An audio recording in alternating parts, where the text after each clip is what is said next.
Welcome to Turn a Page, the official comic book club for Nerd Initiative. Each week, the NI Bullpen will be covering the world of comics, talking to creators, deep diving into some fantastic stories, and much more. Now let's hand it over to the team and turn a page.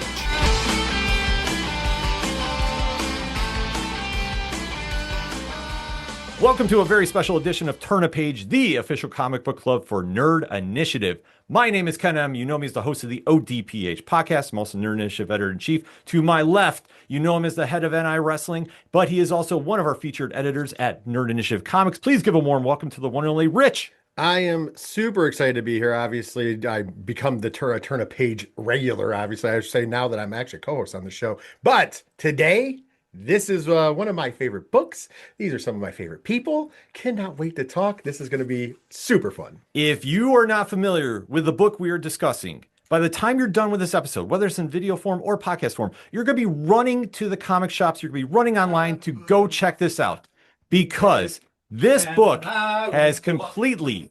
It's to be the man who walked 1,000 miles. Go get Pedestrian at your store. That's right, folks. Pedestrian, go get it. Do it. It's Eisner nominated. The deadline is coming up. If you can, you do the thing. Bye. That was our only pop culture connoisseur, Tom, running in. And obviously, if you heard Thank you, Tom. He is pushing the book that we are saying here is one of the best books that have come out in the past year. It is one that has really transcended what you think about superhero comics and really carved its own niche about being a DIY project that stands out apart from anything else at the shops. And we are so fortunate enough to have the creators of this book on the line with us. You know the writers' work from such books as Batman Urban Legends, Aquaman and the Lost Kingdom, and the upcoming kickers on Zoop. And the artist's work speaks for itself from Ghost Planet and amazing covers for Ghost Machine, which you haven't picked up those variants. What are you waiting for? Seriously, they should be on posters. And the upcoming Cool Keith crossover into the Flower Cosmic. Please give a warm welcome to the one and only Joey Esposito and Sean Von Gorman. Guys, what is going on? Hey, thanks to everybody. I hate to be that guy, but we're not paying the license for the Proclaimer song. We don't have the cash for it. It was really nice of him to do it, but you've really put us in a pickle here. I just want to point out that I don't know if you can see it because it's full of iced coffee, but I am drinking out of my Nerd Initiative glass today. So thanks for having us back. Not to suck up or anything, but you know. We are Cheersies winners. Yes, I was going to say. That's true. 3-time Cheersies, Nerd Cheersies winners. Eisner nominated, Ringo nominated because, well, what can I say? Should be nominated for everything. Yeah, well, I was going to say, I kind of gave away what I voted for. But it stands on its own because we are talking about MAGMA Comics, The Pedestrian. And guys, I mean, first and foremost, congratulations on the Eisner nomination. How did you first hear the news and what was your instant reaction to that? Detonate Magma pulls us aside for an abrupt meeting, which was on. It's very rare, like he'll call a meeting that needs to happen that day.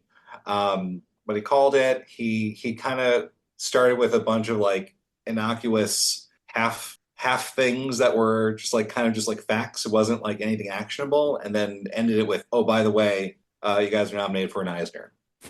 Oh wow! We thought we were being called to the principal's office, like that we did something wrong or there was bad news, but it was all just a misdirect. It was more like we were called to the principal's office, and the principal gave us the keys to the school and said, "Okay, this is your school now." That's amazing. And rightfully so, because like I say, this book has really stood out a part of its own. I know Rich has got a great backstory about how he actually got into this book. So, making a little personalized about this, so in June of 2024, not to get too sappy, I had a streak of bad news. I got diagnosed with diabetes, and literally the next day I got laid off for the first time in my life.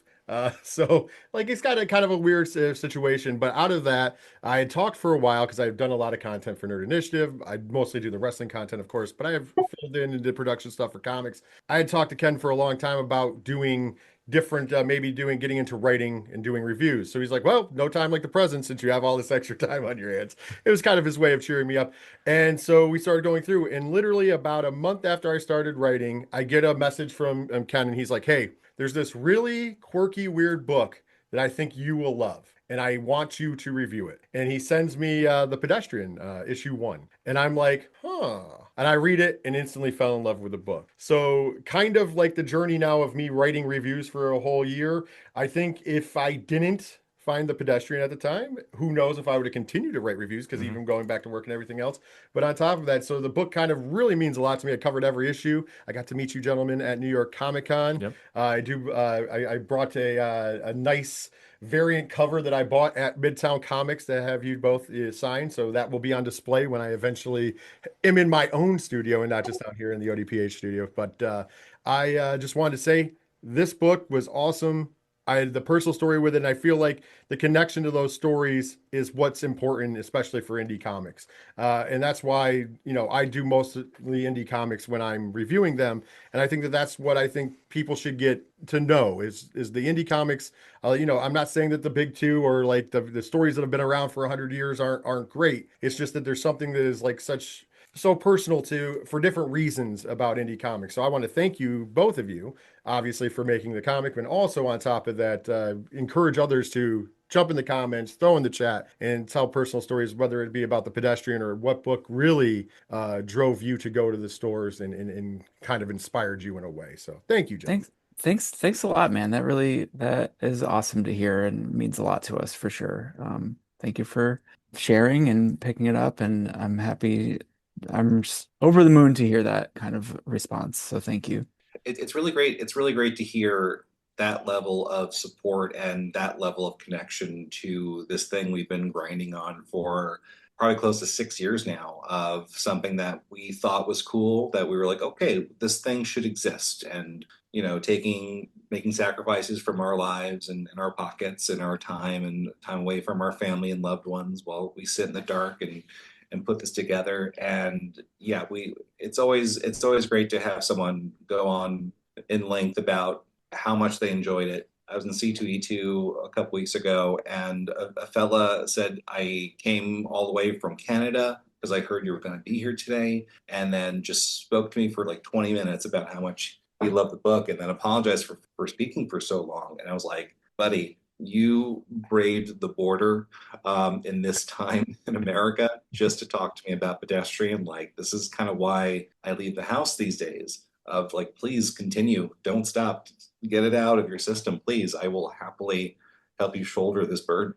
That's amazing. Absolutely. So with that, because maybe some people watching this is their first, I don't know how, because I mean, I was gonna say, here at Nerd Initiative, we have definitely carried the flag for the Pedestrian for the long haul. But how did the story come to be? You said it's been years in the making. So how did this story all come around? So I had come up with this character design for a character called the Pedestrian, and thought it'd be really funny to do something where you have a superhero who's maybe not that particularly good at anything, sort of like a Flash type character, but doesn't run particularly fast, maybe just walks extremely well. And I had that, a title, and just a couple of bits. But not much more than what would probably be like a recurring, like maybe 3-panel sketch or maybe like a short comedy thing. And then remembering how great it was working with Joey on a book called Pawn Shop a couple of years ago, and how great Joey is at writing like rich, deep characters and building these interconnected stories. I thought it'd be really fun to reconnect with Joey and maybe see if he would, be interested in coming on board and helping fill out the world for this guy to live in. And I showed Joey the sketches and was like, would you be interested in doing something with this? And he was like, yes, immediately. He had ideas right away. And we were off to the races at late 2019, where we're like, yeah, we're going to get around to this. We're going to maybe do this little by little and build this up in our time. And then COVID happens and everything gets shut down. So we're like, hey, we've got some time. Let's go all in on this and figure this out. And we worked on it in secret for a year. Wow. We didn't show anybody. It was a complete creative vacuum, no ego, best idea wins. And by the end of that year, we had maybe 2.5 issues of content. We were putting together as like a vertical web scroll type comic, because we figured comic shows don't exist anymore. People are hurting. What do we do now? So let's not worry about who's going to want this or who's going to buy this. Let's just make something that we enjoy and want to make. The maybe this will make someone else happy out in the world who's also hurting right now. That's incredible. And It it's kind of felt like at the end of the Burgess Meredith Twilight Zone episode, time enough at last when, he just wants to read and then finally the world ends and he has time, except his glasses are broken. Except it was like a happier version of that. Granted, the world was terrible, but it did feel like, okay, there's time to just really focus on what we want to do and what's important to us. I mean, in all aspects of life, I think we all kind of dealt with that during the COVID shut down, but really creatively, it was just like a nice reset to kind of realign our expectations and our goals. And I think that this book is sort of what came out of that. And so COVID overall bad, but yes. it did, help us create this book. So there's that, I suppose. Well, it's, ultimately taking a negative and making it into a positive because, I mean, when everything shuts down, you have to do something. And Hmm. it kind of merges the creativity here that allows you to kind of take the risks like this. And especially like, you alluded to, you've worked together on Pawn Shop before. Coming together for this, what do you think was the biggest difference in creating the Pedestrian or working together than it was for Pawn Shop?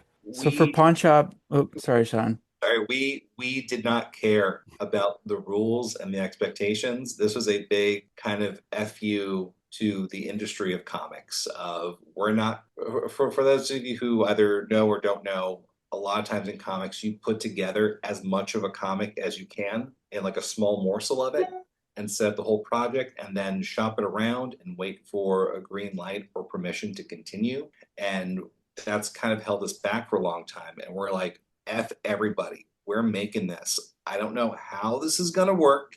It was kind of like that scene in Ghostbusters where Venkman just about makes Ray sell his family home on like 4 mortgages. He's got that wild look in his eyes, like I don't know. It was that type of energy of like, I don't know how this is gonna work. There's no plan B. We're gonna figure this out. Cut to we're nominated for Eisners. Yeah. Yeah, it worked out. But that I think that was a really important readjustment of our approach to comics in that just like Sean said, not waiting for permission and just you were doing all this work anyway just to build like a little nugget of the book. Why don't we just make the whole book and figure out the rest later?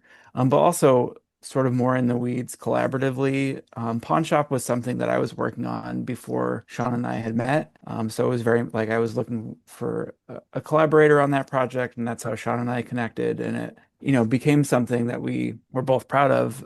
But Pedestrian was more organic in that, Sean brought this character design, which inspired ideas, which inspired more ideas, and sort of talking about it. I hate to say the word holistically, but it was more born of conversation and back and forth. And just in general, everything is a lot more collaborative on the Pedestrian, which I greatly enjoy. Like I just sent him a giant document today for the next arc that I'm sorry is so long, but once he reads that and processes it, and then we'll talk about it and maybe, tweak some things here and there. And that part of the process is really fun for me.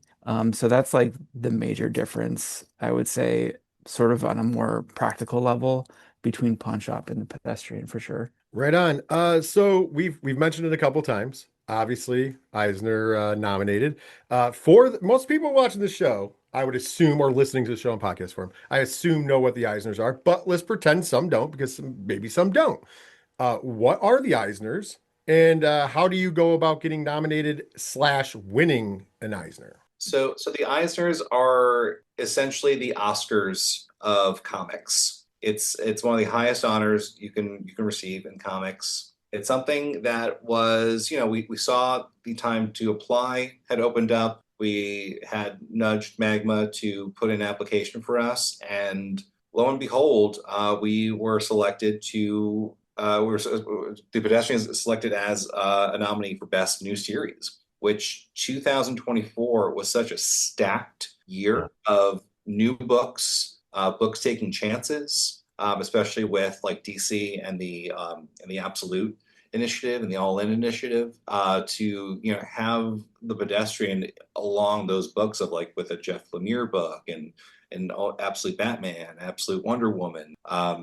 and the Power Principle. Like these are huge books that are wildly popular, as well as the Pedestrian. So I think it speaks to just how hungry people have been to have new comics and have new things to enjoy and not see the same names in the categories every year.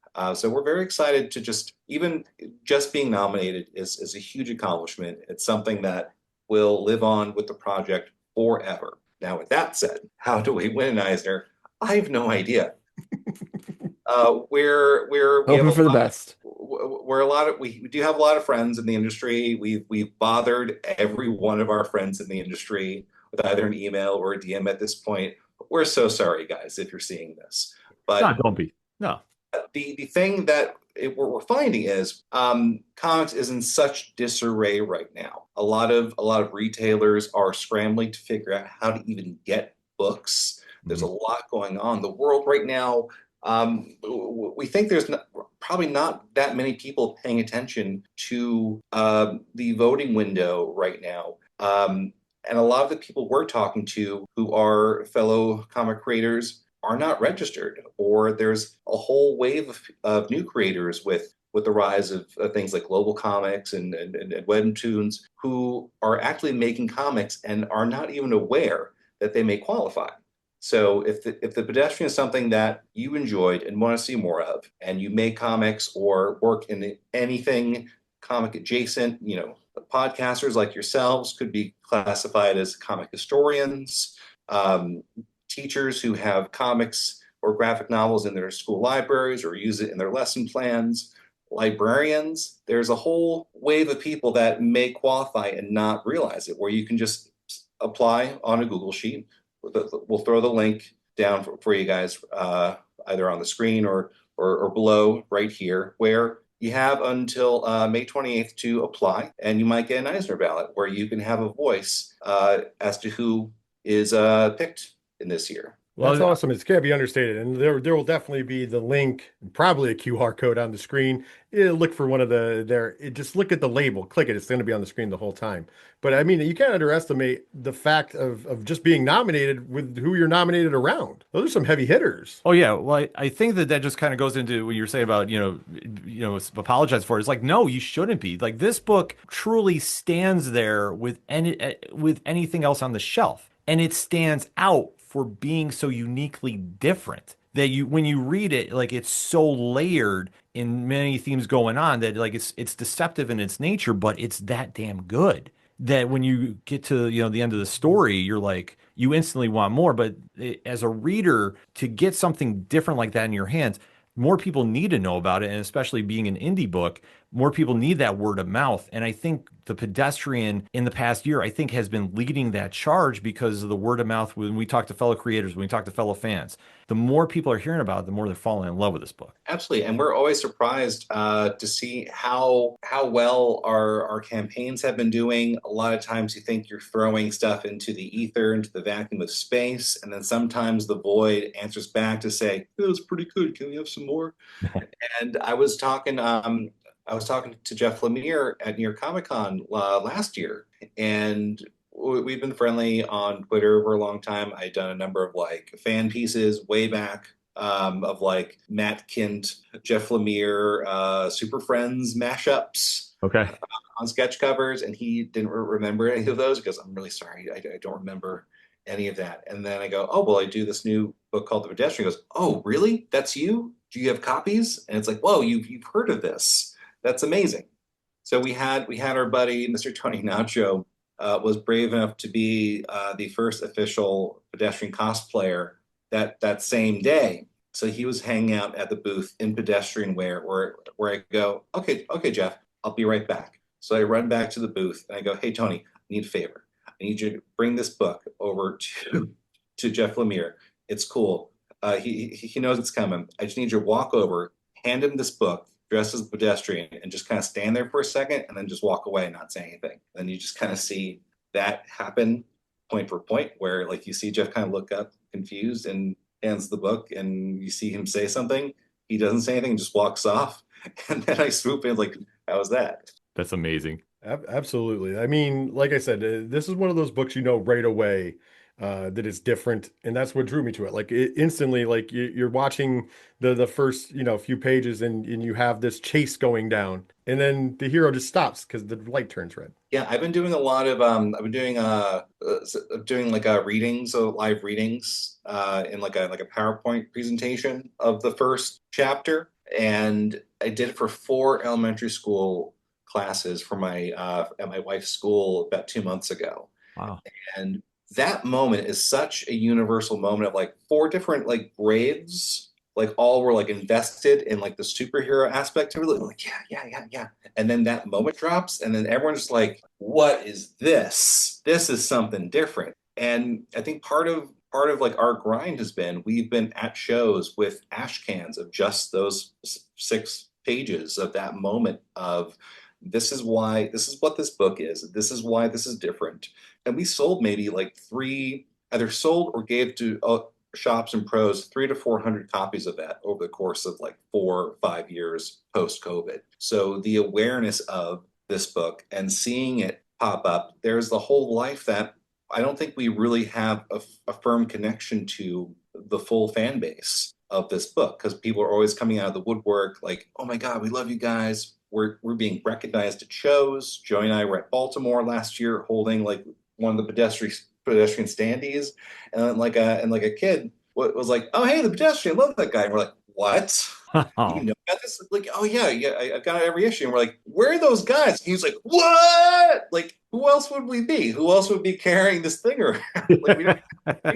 That's amazing. And but that's also those kind of connections that it's making, and the books really happen. And a lot of it is with the characters too. And this has such a wide array of characters. For both of you, when you were creating this, from going from issue 1 to where we leave off in issue 4, which character do you think really turned out the most different than it had originally started, like for where you had the vision of them? Well, that's a great question. I feel like for me, in terms of writing, I think Randy was the departure from sort of where that character began. She was always sort of an overachiever in high school who's become a pizza delivery person, and that weighs on her, but her personality, I think, changed quite a bit over the course of things. And James as well, who's the sort of ne'er-do-well kid who tries to mug Kira at the beginning. He's grown on me a lot, and I think he wound up more dimensional than he was created as, which I think is a good thing.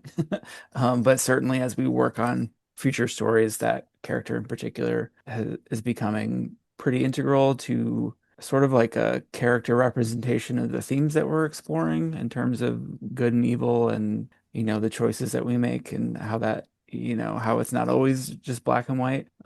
So yeah, those are the 2 characters for me that evolved the most once we really started digging in on it. Yeah, James is like that, random mugger guy that you see for the purpose of one scene to make the hero look good. They go to jail, you never see them again. Hmm. And then you go deep dive into, why are you like this? What brought you to the state where you're roaming the night looking for a victim? For me, I think Sophie is a character that developed. I think she kind of started as just like a crossing guard in a scene, and then we really like deep dived into like, oh, what if crossing guards are secretly tapped into this whole world, and there's actually like a secret order of crossing guards who kind of get this.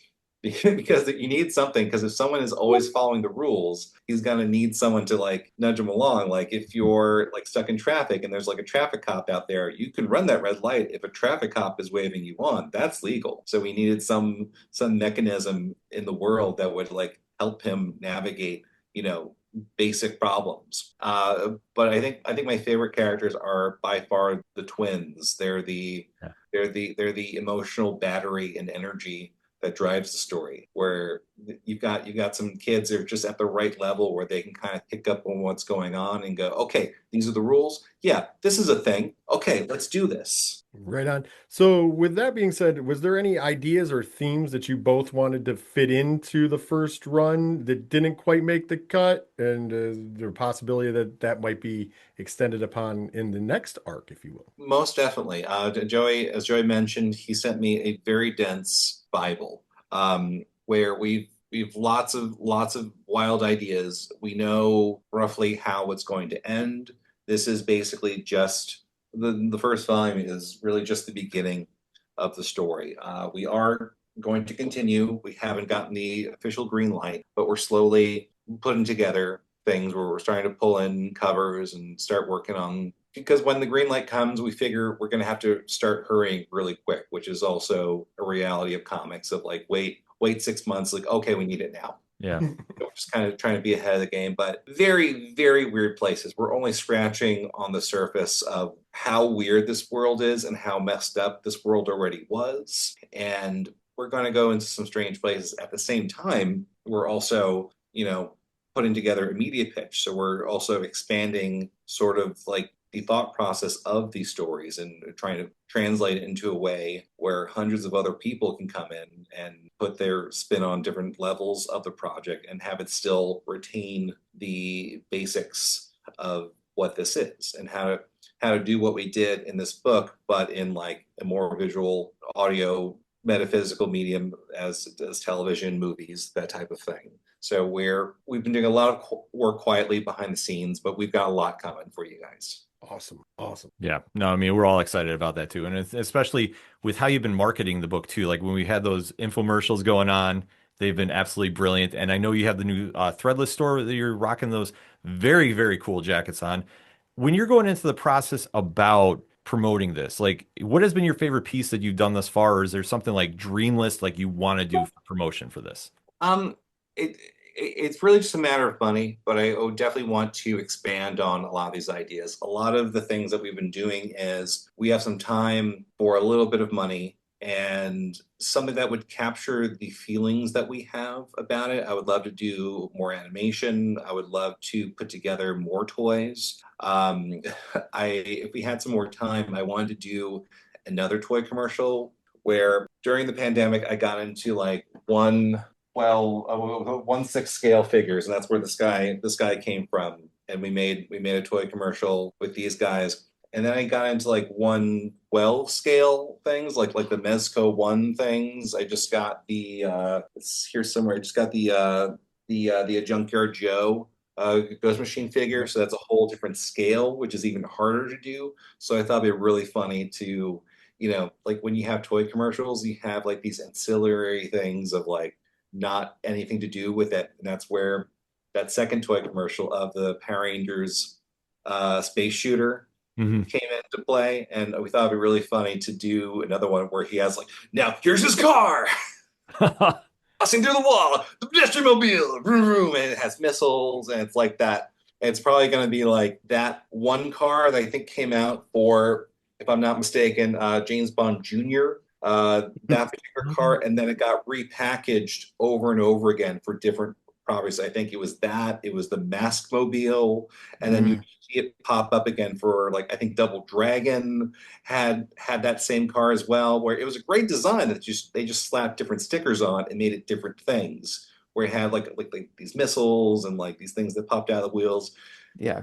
Taking that, like repainting that, and like throwing a pedestrian figure in there. It's like, now he's got a car for no reason. I love the toy stuff too because sort of on a conceptual level, I look at them and sort of those pieces that we've made in that way as like an ad for a cartoon adaptation of the comic that doesn't actually exist. Like in a world where you think of the original Ninja Turtles comics and then what the cartoon was, and those are things that are very, very different. Yeah. But what we know in pop culture is mostly the cartoon stuff, even though I could be wrong, but I don't remember them having like a turtle van or a pizza shooter in the original comics, So like thinking about what would that kids cartoon adaptation of this character be and what would the toys be based on that cartoon that doesn't actually exist? And that's sort of how I look at these things, which I think is a lot of fun. Not entirely a one-to-one advertisement for the book itself, but I just think that makes it funnier and more interesting. So Definitely. I mean, and of course, the character lends itself very well to toys. Let's be honest. for sure. It definitely is noticeable. So we kind of, I'm gonna change my original question here a little bit because obviously we've talked. We know that you've now sent over the large document and everything like that. Mhm. So the question now is is there a time frame to return to Summer City at this point in juncture? Do we have any kind of like maybe like loose one? I'm sure you don't have an exact date, but. I really hope it's sometime this year. For those of you who don't know, the pedestrian has returned a little bit in some books. We did a comic style newspaper strip for Zdarsky Comic News that came out a couple of months ago. That was kind of like a prequel to the first scene, where we kind of build up that first scene a little bit. And there's a brand new pedestrian short in Mad Cave's LA Strong anthology that came out. I know it's sold out at the distributor level, but you can still find copies where there's a brand new 2-pager in there. And really, I mean, Magma has been very forthcoming about where they are. They're a smaller publisher. They have not been immune to the wild fucking changes that have been happening like on a daily basis on the basic structure of distributing books. Like Diamond, people have been complaining about Diamond for so long, but they were the bedrock of getting books to stores. And thousands of books don't know how to get their books now because a new corporate structure has either come in with Lunar, which is, it's still a new company. It's not perfect, but it's something that needs to really tier up in order to fill that void. And as well as like things like Penguin Random House have come in with like a real corporate structure that a lot of shops were not living under. In terms of like when they get paid for the books, when publishers get paid for the books, there's a bunch of different rules. It's a lot more rigid, and it's making things harder for comic shops. And they are right now in real time figuring that out. So we're understanding of this. Things are developing. Work is being done. We are going to be at San Diego, so hopefully we have some answers before San Diego. But we'll be boothed up with Magma. We'll be at a table at the Eisners. So we're very hopeful we have some news in the next few months. But as Joey mentioned, we are working on it, and by some means, it's either going to be a TV show or it's going to be another book. But there's going to be more pedestrian, hopefully this year or hopefully next year, the latest. Nice. And with the characters, obviously, we're waiting to see what they're doing next. Is there a favorite character that you love working on for both of you?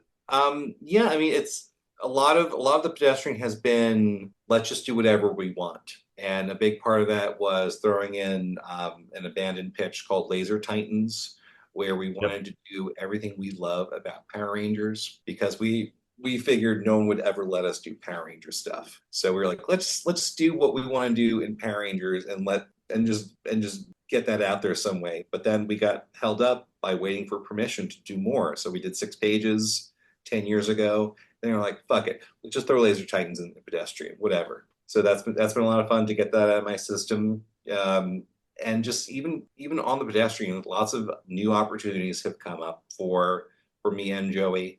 A lot we can't talk about yet, but a lot of the stuff that you're seeing now, like the Cool Keith book, we're out working with Esoteric of Czarface has been great. There's another project on the horizon that we're in contracts for that would be something a little bigger with another company like that. And as you mentioned, like the Ghost Machine stuff has been really great to work on. I think I've done maybe 8 covers now for Ghost Machine, and that's been a really great company to work for. Brian's been really great about being open to collaboration, and everything I've done with that has been a lot of fun. And the Ghost Machine fans do not play around. Yeah. They are ride or die. And shout out to all the Ghost Machine fans out there. I've got tons of original art if you want it. Of like Geiger and I think they just revealed a new High Treat cover where it's like Mr. X-Ray's glasses you can cut out and wear. So my devious plan of that was you have to buy two of this one because you're going to cut one Really? up. And the one you have is going to become more rare because you had to deface the other one to get the glasses. Very smart. I will say this, just to be a little self-serving here. I actually review Geiger for Nerd Initiative, and so when your variant covers have been on, I've always used them for my image. So it's been kind of like one of those like slipped in Easter eggs if people haven't caught on to that.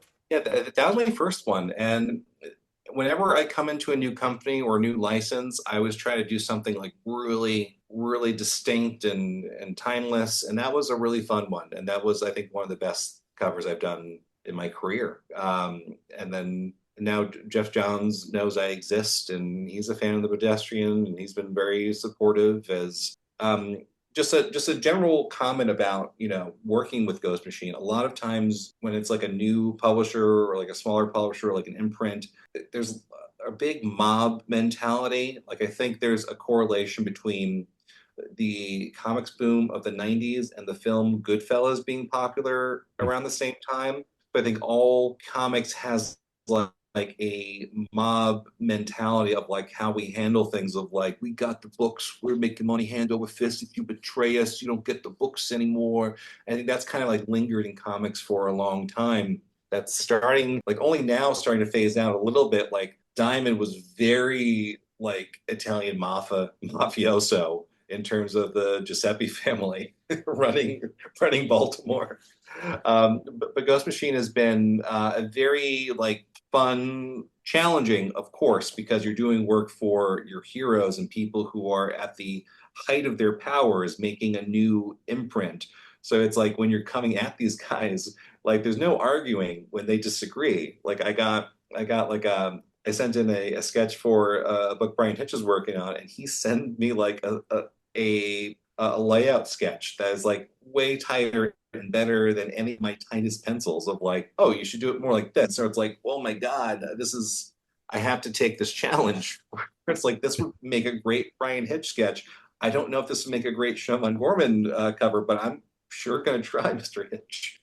And everyone who I know has been working there has just had a very high quality of life. So I want everyone to know that when you support Ghost Planet Books, and when you're getting those books from your shop, it's going to a company that's doing the right thing in a lot of ways that I think needs to be addressed and known. Yeah, Ghost Machine has been great to us, even on like what we do.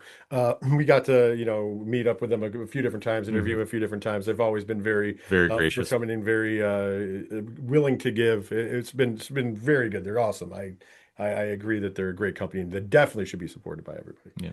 Joey, how about you? I don't remember what the original question was. Sean went off the rails. No problem. So obviously, when you get back to the series, who is the character? Oh, who's the favorite character? Right. Yeah. Sorry. Yeah. Writing the twins is really fun because it's sort of more jokey and more of a almost like Ditko Spider-Man-esque kind of vibe. But my favorite character to write is Uncle Joe / spoilers, Uncle Joe / the Clutch Commander, who's just like so unhinged and a lot of fun to write. It sort of gets to tap into some horror stuff, and writing villains is just usually more fun in general. So he's definitely one that I think is a standout for me in all the worst ways because he's terrible, but it's a lot of fun. So that makes for the best characters, though. I agree. Yeah. And he'll have some good stuff in the future for sure. Absolutely. So, a little curveball question because I usually get there, but it's going to mention something because obviously, Ken mentioned earlier on, Joey, you have written a book for Zoop that was available on Zoop, Shit Kickers. Now I can say we're out of the first 10 minutes. We're out. Okay, good. So when you're out of the first like 5 minutes on YouTube, you can actually get away with it. There we go. So, so having it has its own song. So if you don't know, it has its own song. And of course, Sean, you're working on a cool Keith music inspired book as well. So let's say the Pedestrian had a playlist on Spotify. What would be each of your top picks for the songs that would be on the Pedestrian playlist? Ooh. I can tell you this exactly because I have a Pedestrian playlist. Here we go. But I will say this is like I make a playlist for every project that I'm working on. It doesn't always translate to like this is the music that you would hear if you were like reading this or watching this. This is sort of more my own internal thing. So I don't want to speak for Sean because I think his answers would be different. But I can tell you exactly what my what my pedestrian playlist is. I will. There are a few songs that kind of run through the playlist that I'll post over and over again. Songs that sort of like I've heard so many times I can kind of like drown them out, but like keep coming back to. One in heavy rotation for issue 4 especially was Gerard Way's "Don't Cry." It was like a Japanese B-side that kept popping up on the playlist, and Spotify says that was my favorite song of that year when I was working on that book. And I think the the John Williams Superman soundtrack was popping up a lot because we definitely handled Pedestrian with the gravitas as one would a Superman book. Of like we treated him as seriously as we were working on Superman. He is our Superman in the sense that what do you get when you take away all the superpowers from Superman? You just have someone who's just trying to do the right thing all the time, and that's what the pedestrian is, and that's what we think people are really latching on to and picking up in these really wild times where it seems empathy is being seen as a sign of weakness, and it's really not. It is not a weakness to not want the people that you don't like to suffer.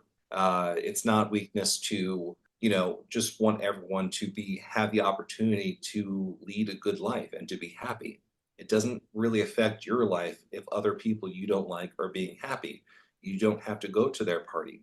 You probably weren't invited to their party. And that's probably why you're mad in the first place. Yeah, excellent point. Where's my invitation to Pride?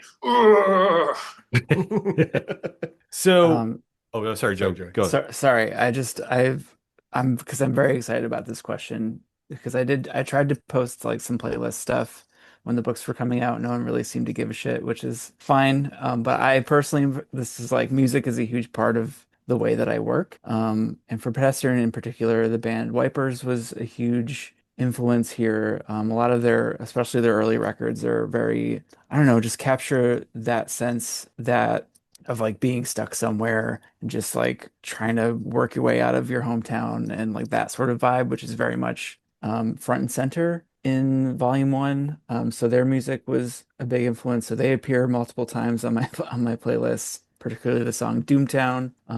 Also present on my list. I'm just going to run through them real quick. Husker Du, Pink Turns to Blue. The Susie and the Banshees cover of Helter Skelter. Devo's Gates of Steel. Nice. Talk Talks Today. What else we got? Misfits, Mommy Can I Go Out and Kill Tonight? We've got some Elliott Smith with St. Ides Heaven. One of my particular favorites is Madonna, Into the Groove, which is what I imagine the fight scene at the beginning of number 4 is set to.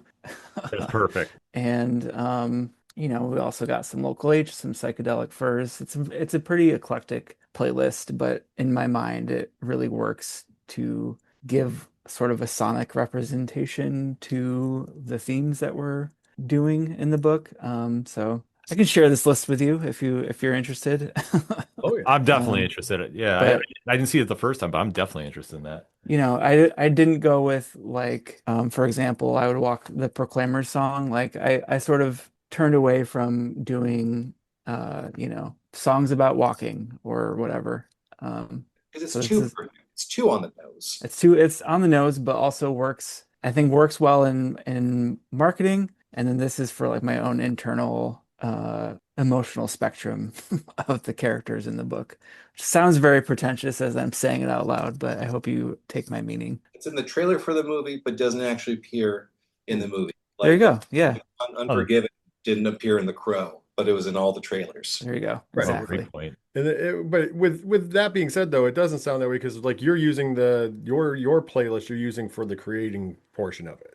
Right. Like Yeah. what you would use to promote the movie, or in this case the comic book, like you don't always see in the trailer. It's Yeah. what or in your head, because that's not what you're going with. You're like, oh, what's the best song we can go? Obviously, to the point earlier, the Batman using Nirvana. Yeah, Right. it's Yeah. it's kind of one of those things that I'm not sure that they wrote the movie where somebody was listening to that. They probably weren't, but they were like, oh, this is really badass to put on to the trailer. So let's do that. Yeah. For sure. It's the Totally. difference, I think. Yeah. Yeah. So the last question we have lined up is we're nearly at the year anniversary of the Pedestrian. Oh my For God. each of you, what has been the biggest memory or memories on this entire journey? Joey, I'll start this one. We kind of started of like from a place of we really hope people like this. We really hope some people buy some copies, and then we're now at a point where people are showing up dressed as the character and having me sign them. So, we've been in a moment this past year.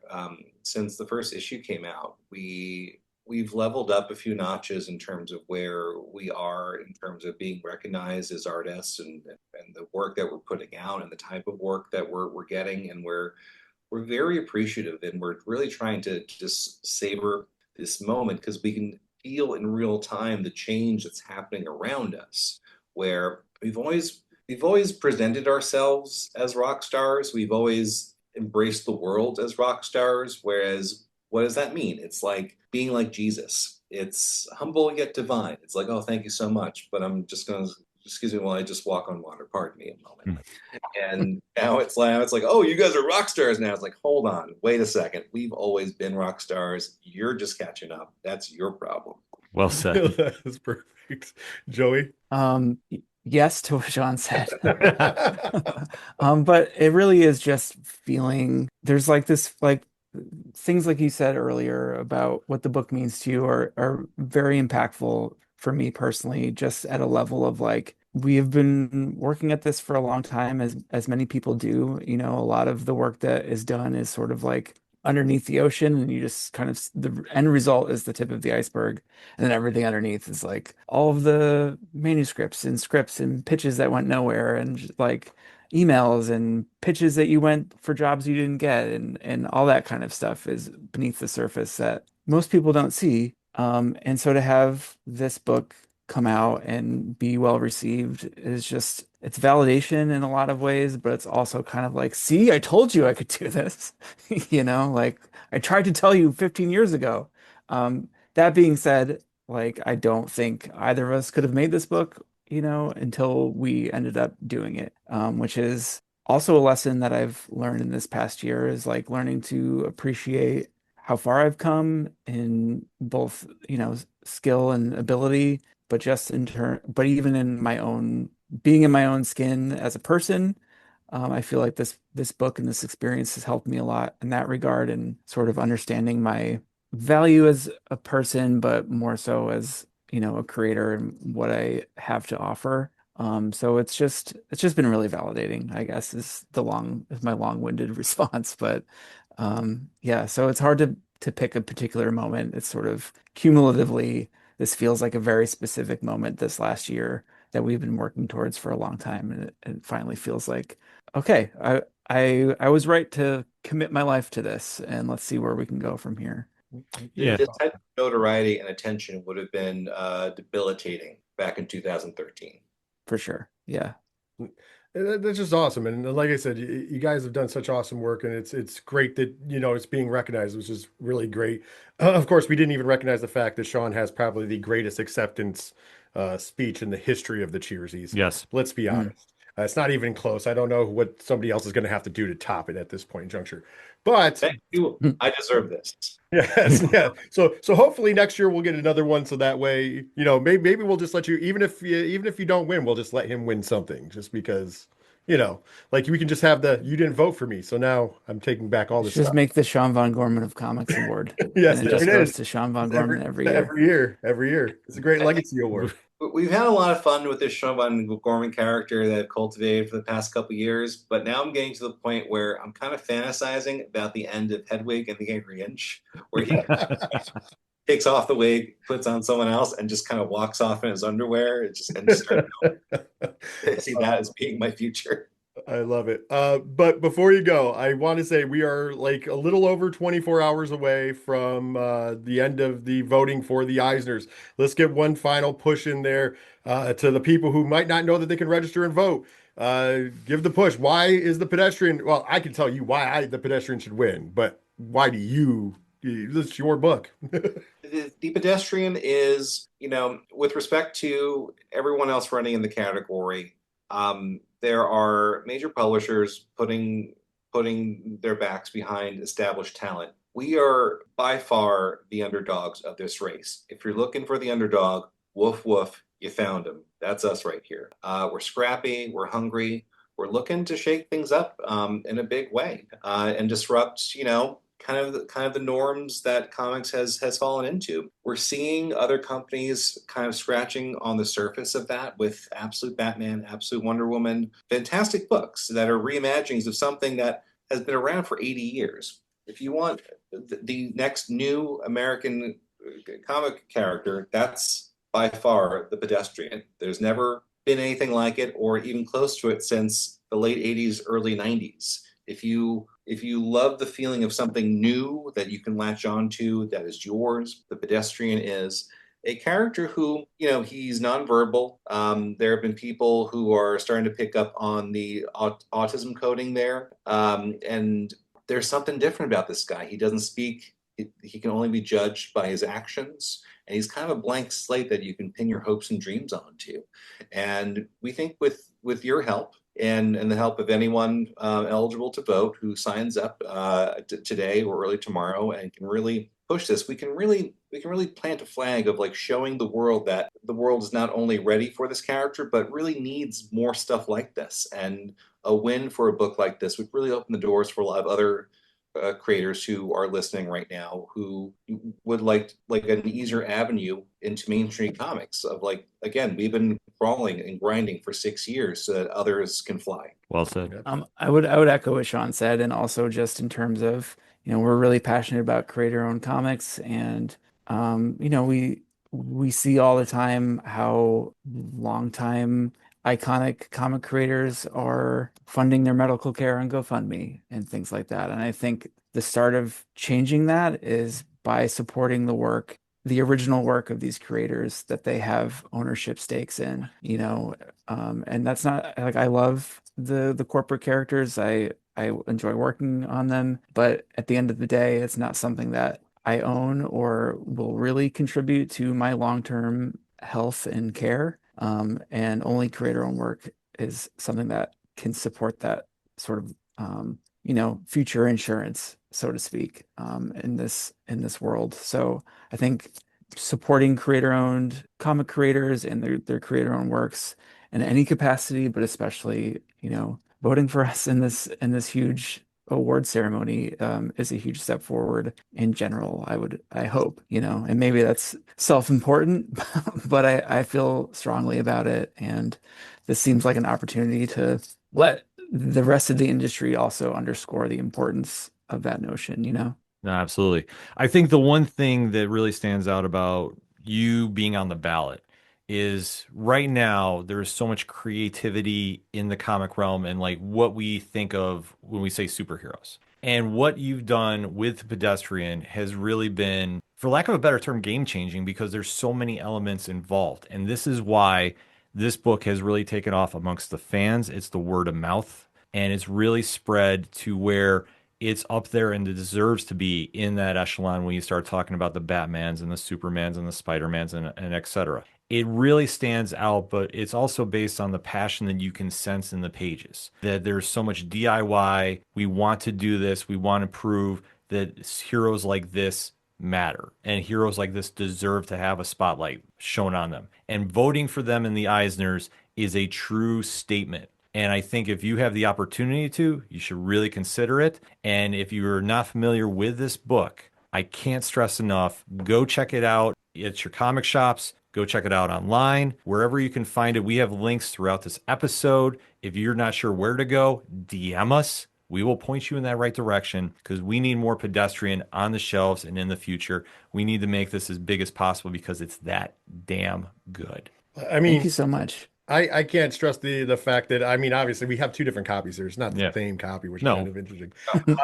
But and they were purchased. Like, it's not like we were like, hey, send us a copy so we can interview. But the thing is, I not only have reviewed every one of these books, so I've got to see them, before they came out. I own every issue. I own, obviously, the trade paperback I brought today. That's how much I love this book. That not only did I read them, not only did I write about them, but I also purchased them. So that should tell you right there. And I don't think that it was self-serving to want the votes for the Eisners, because it is very important. The fact that you guys even got a seat at the table with all those other books that are obviously been around 80 years for some of them, 30 years for others, these big, that says something, because there must have been, there is enough of a groundswell behind the Pedestrian that at least it got the seat at the table. But now that's not enough. Let's win.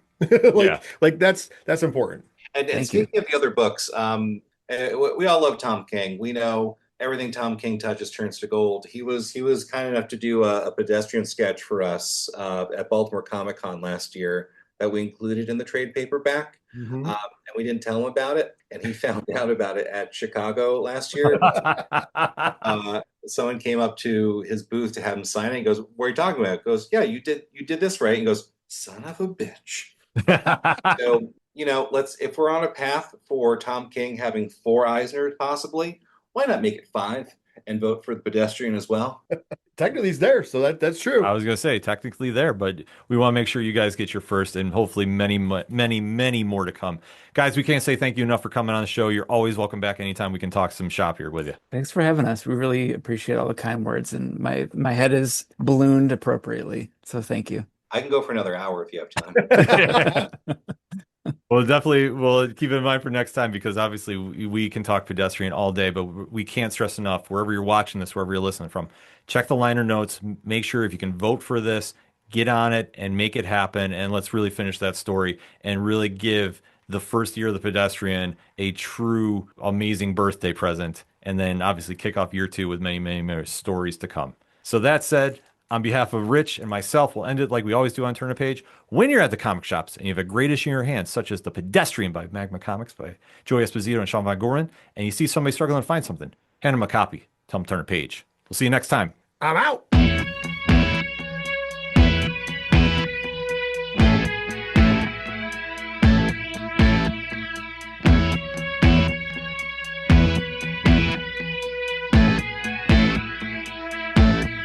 It's such waste of time, swiping left and swiping right on people you could know. 'Cause anyone who's worth a damn be worth way more than a picture could ever show. You could find the right light, find the right angle, and never find your soul. And it can feel like a losing battle, and this plot is full of holes. This modern way of finding love just makes me feel so alone. And I can't be the only one sick of staring at my phone. So look up, talk to me, a better way to spend our energy. Just look up, talk to me.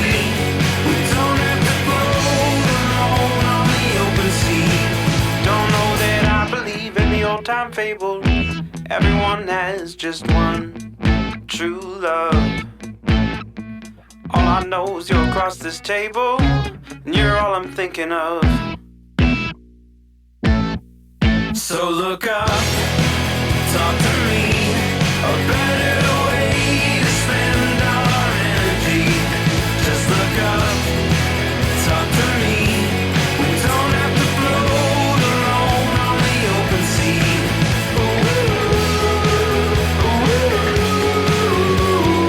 Talk to me.